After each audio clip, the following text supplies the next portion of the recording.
안녕하십니까. 유튜브 에세이. 오늘은 잘 사는 부부의 특징에 대해 특징이란 주제로 에세이를 써볼까 합니다. 우리가 살다 보면 부러운 부부들이 많이 있습니다. 왜 같은 나이이고 같은데 저 친구는 이렇게 잘 살까라고 생각을 하며 삽니다. 그리고 똑같은 연령이고 똑같은 부부로 사는데 내가 왜 이렇게 잘 살지 못할까 하는 답답함도 있습니다. 사는 게 힘들다는 것은 돈벌이도 아닐 것이고 맛있는 음식도 아닐 것이고, 사는 게 힘들다는 것은 부부 사이 간에 좋으면 다 좋고 부부 사이 간에 힘들면 다 힘든 것 같습니다.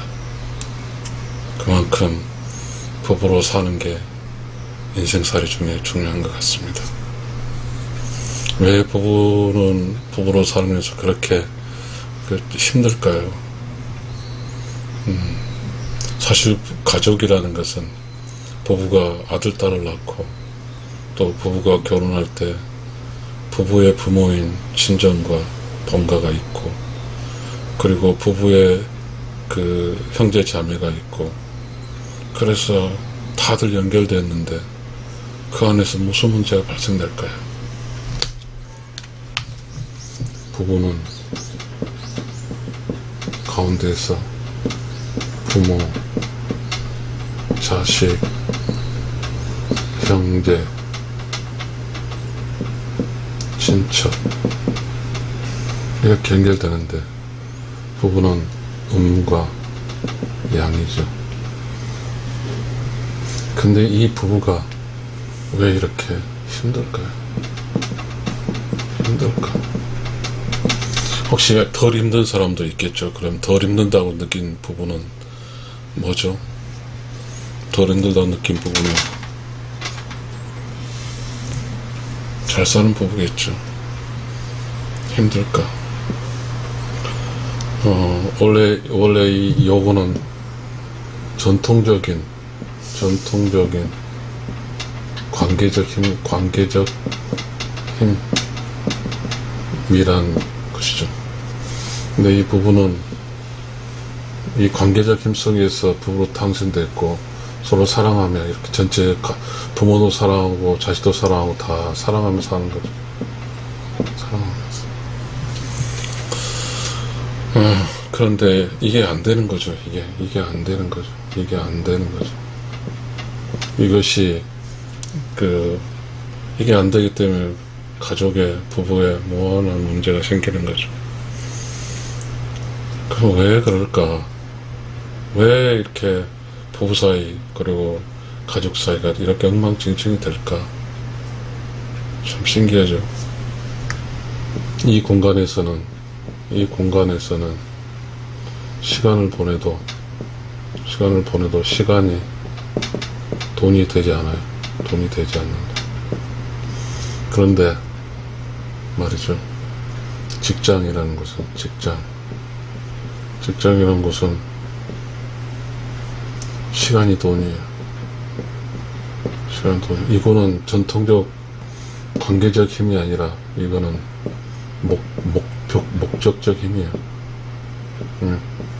뭔가의 직장, 회사의 목적이 의도된 대로 가야 힘이죠. 여기는 시간이 돈이에요. 돈. 그렇다면 이거는 힘이 있어요. 이건 힘이 있어. 힘이 있다. 이건 힘이 없어요. 힘이 없어. 그러다 보니까 각자의 역할자들이 관계적 힘에 힘을 덜 쓰죠. 부부도 결국은 직장이 다른 곳에 있기 때문에 관계적 힘에 힘을 덜 쓰죠. 아무튼 이런저런 문제로 인해서 잘 사는 부부들이 많지 않죠. 잘 사는 부부가 있으면 그 부부가 모델이 돼서 어쩌면 부부가 잘 살면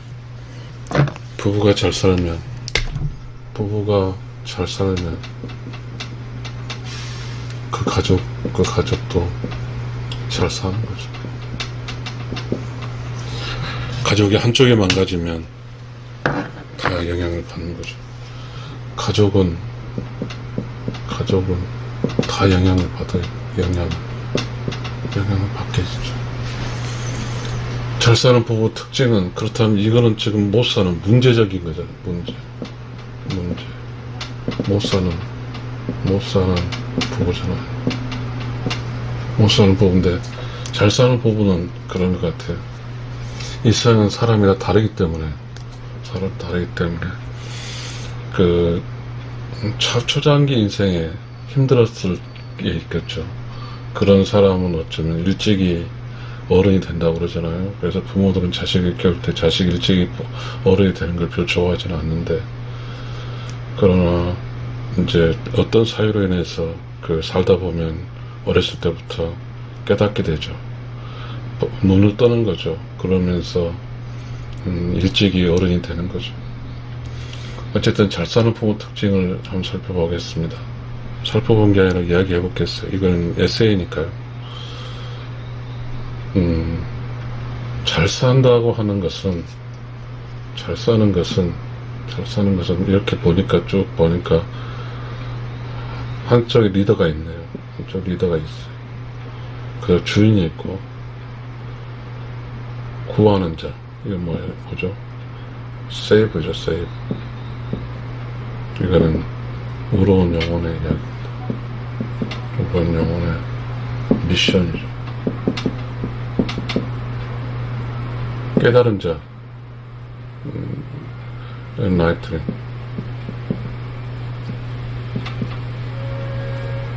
체득한 자, 실천을 통해서 생활 속에서 깨달은 자죠. 깨달은 자. 희생한 자, 가족을 위해서 희생한 거죠. 가족, 부부를 위해 기꺼이 희생할 줄 아는 자,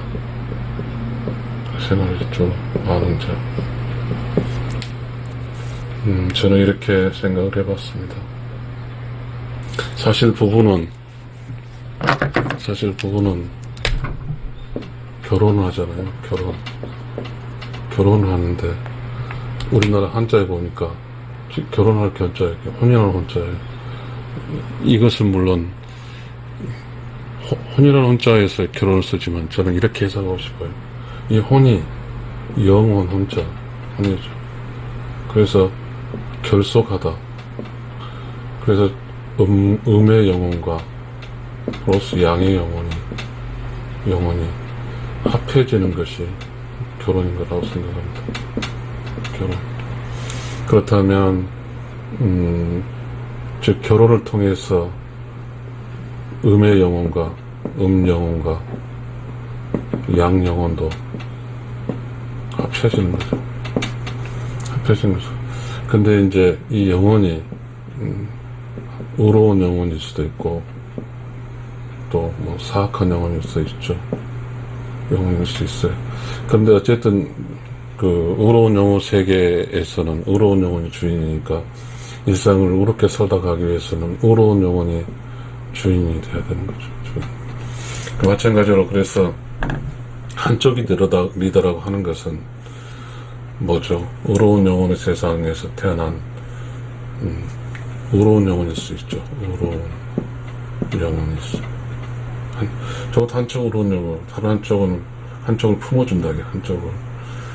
의로운 영혼이 아닐 수도 있어. 의로운 영혼이 아닐 수 있어요. 아닐 수 있다. 이 아닐 수 있는 사악한 영혼일 수도 있고, 영혼일 수 있죠. 그래서 이런 것을 이 리더가 품어주는 거죠. 저는 그런 생각을 했어요.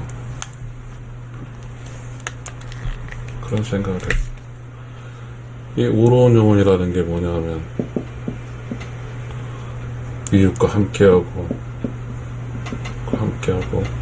도와주고 참 사랑하는 거거든요. 참 사랑. 이게 부부거든요. 이게 부부인데, 저는 그렇게 생각했어요.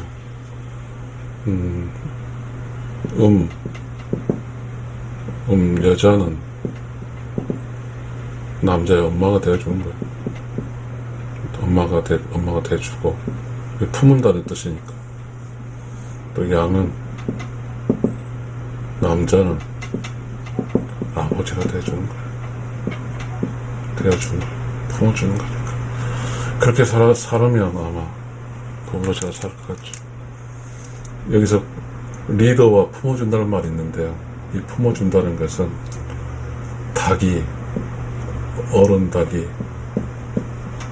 알을 품는다 이거죠. 알을 품어서 그 병아리를 만드는 거죠.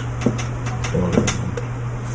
그러니까 이삭이 살면서 어쩌면 다른 한쪽은, 이게 의로운 용어야. 다른 한쪽은 전생에 있을지는 모르겠지만 전생의 삶이 의롭지 못했고 또한 완성을 못 지어서 다시 이 세상에 온 거고, 이 의로운 영혼 리더는 의로운 영혼의 창조가 되어서 왔기 때문에 의로운 영혼은 다른 한쪽 전생에서 실패한 영혼을 품어서 어찌됐든 실패한 영혼을 구해야죠. 세이브. 그래서 의로운 영혼 미션은 그 창조된 의로운 영혼이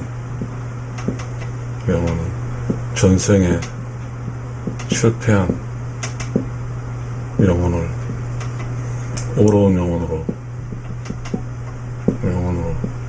만드는 거죠. 창조하는 거. 그래서 구하는 자, 세이브에서 의로운 영혼을 미션은, 즉 의로운 영혼을 구해서 함께 의로운 영혼의 세상으로 돌아가는 거죠. 이게 구하는 자죠. 깨달은 자는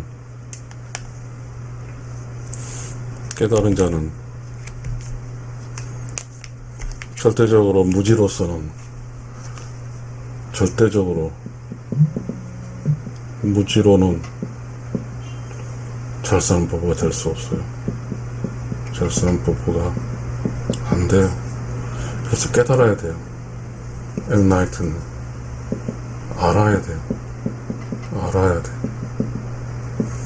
알게 되면 내가 부부로 사는 게 얼마나 소중한지 알게 되고, 나와 함께 사는 사람이 영원하지 않을 수도 있다는 것도 알게 되고, 어쩌다 보면 서로 지금은 힘이 돼서 이렇게 젊어서 있지만 나이가 들어갈수록 더 알게 되니까 끝까지 육신으로 함께 살 수 없다는 걸 알게 돼요. 함께 살 수 없다는 걸 저는 알아요. 그러다 보니까 지금 육신으로 사는 게 얼마나 소중한지, 지금 육신으로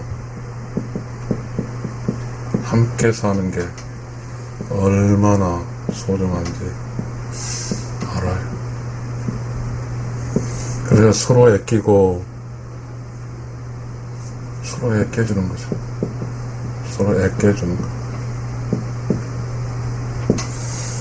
깨달은 자만이 늘 수 있는 거죠. 그래서 지역적인 거죠.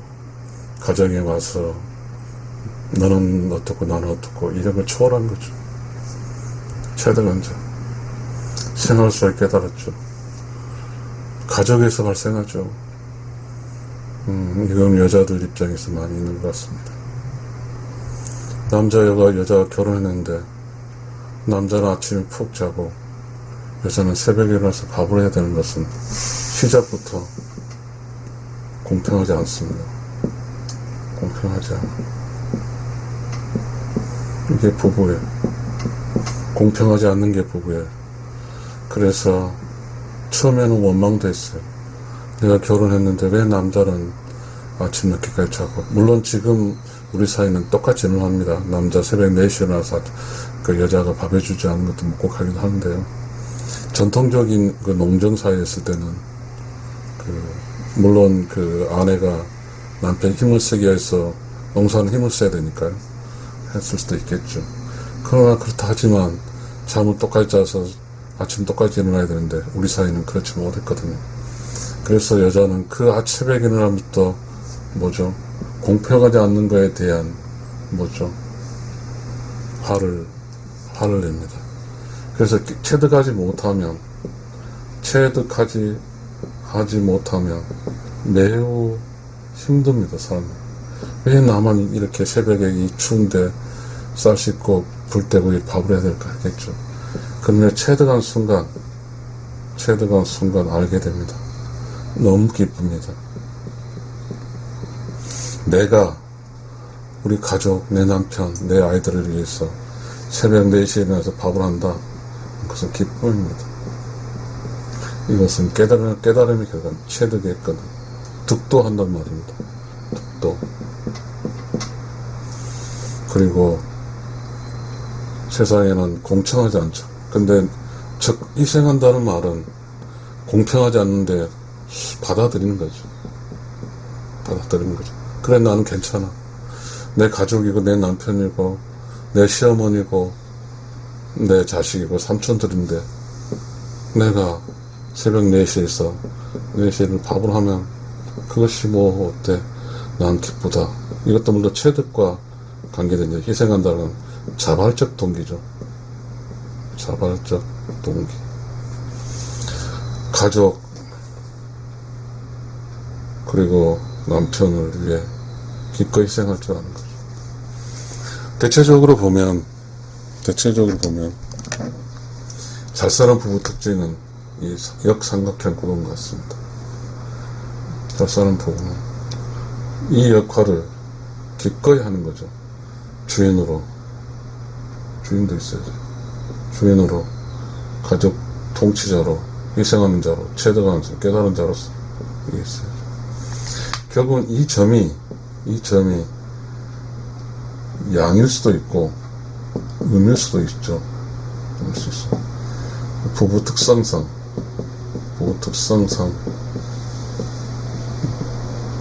형성되는 거죠. 만들어지는 거죠. 가족 중에 가족을 통치하고 희생하고 체득하고 깨달은 자가 있어야만이 잘 사는 부부가 됩니다. 이건 절대적이거든요. 잘 산다고 하는 것은 절대적이진 않습니다. 잘 산다고 하는 것은 뭐죠? 부자로서 잘 사는 것도 아니고요. 부부로서 뭐죠? 이웃과 함께하고 도와주고 참사랑하며 사는 거예요. 그러면 도움받는 자의 잘 사는 것은 함께하고 도와주고 참사랑하는 건데, 그러면 함께 해주니 기쁘고 도와주니 감사하고 참사랑하니 좀 애틋하고 이거죠. 애틋하고 이런 게 나오는 거죠. 이게 잘 사는 거 아닐까요? 이게 잘 사는 거죠. 그럼 우리를 걱정할 거죠.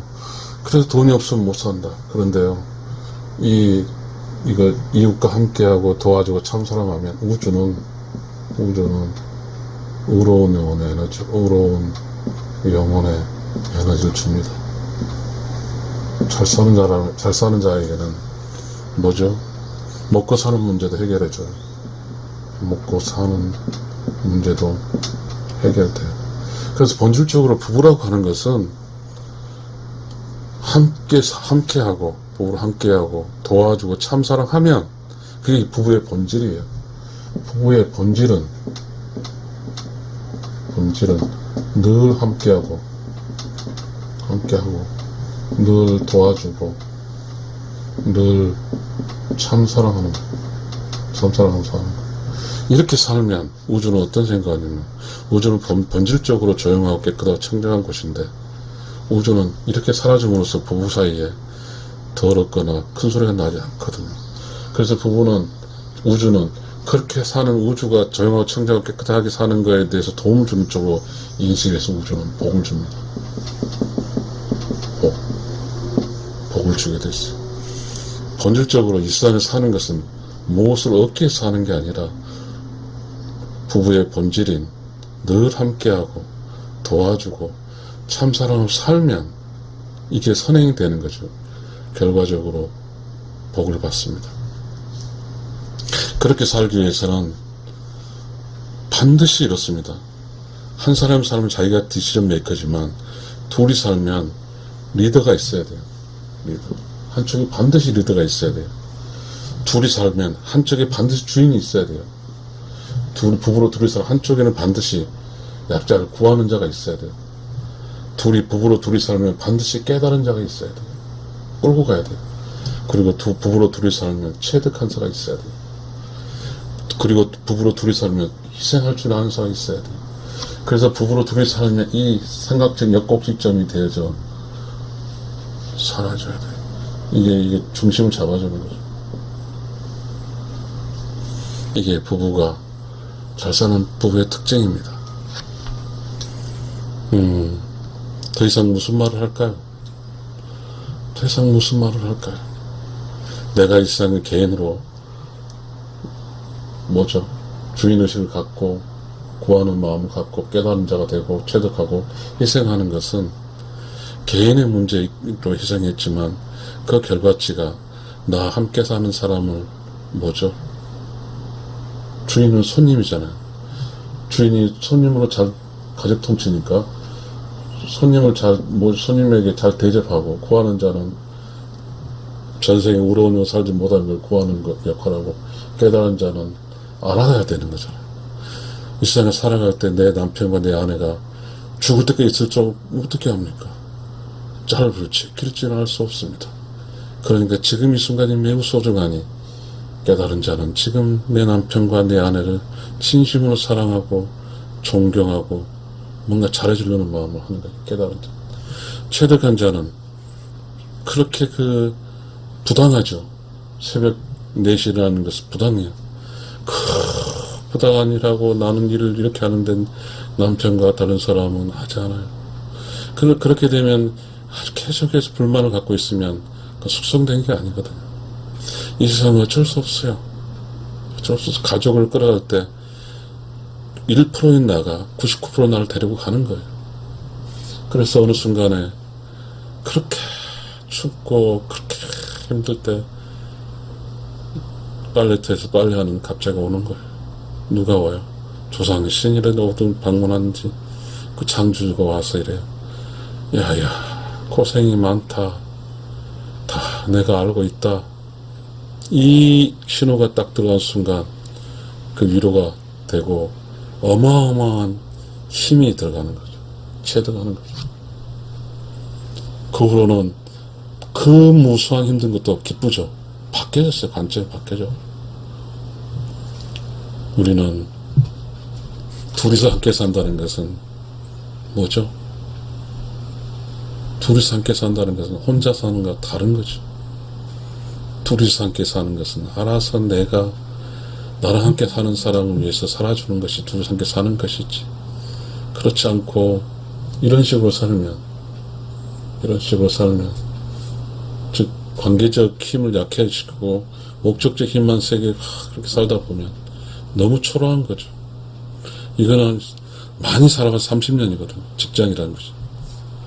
그런데 30년 살고 나니까 관계적 힘이 다 약해져 갖고 다 깨져 있어요.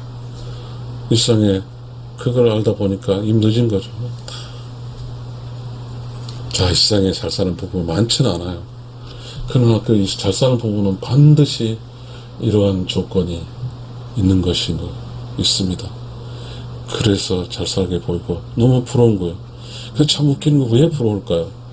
나도 그렇게 하면 되는데 내가 내 아내를 그렇게 사랑해주고 아버지로서 주인으로서 또 구하는 자로서 깨달은 자로서 체득한 자로 아내를 희생하면 그러면 내 아내가 내 안에서 너무 행복해할 것이고 내 아내가 몸이 안 좋을 수도 있는데 나의 따뜻한 품속에서 그 품속에서 몸도 나아질 것이고 좋아질 거라고 생각합니다. 저는 제 아내와 부단하게 그렇게 살려고 애를 쓰고 있습니다. 저는 제 아내를 사랑하고 그 사랑하는 방법이 너무 어렵습니다. 사랑하기 위해서는 아내의 신임을 받아야 됩니다. 신임을 받은 다음에 본격적으로 아내를 사랑해 줘야 되고 그러면 아내가 조용해지고 깨끗이 청정해집니다. 기꺼이 남편의 사랑을 받고 기꺼이 남편이 주는 따뜻함을 인정하고 그렇게 삽니다. 그러면 나의 아내는, 우리 아내는 행복할 것이고, 아내가 행복하면 당연히 따라온 남편도 행복해진다는 사실입니다. 오늘은 그 유튜브 에세이 잘 사는 부부 특징을 말씀드렸습니다. 감사합니다.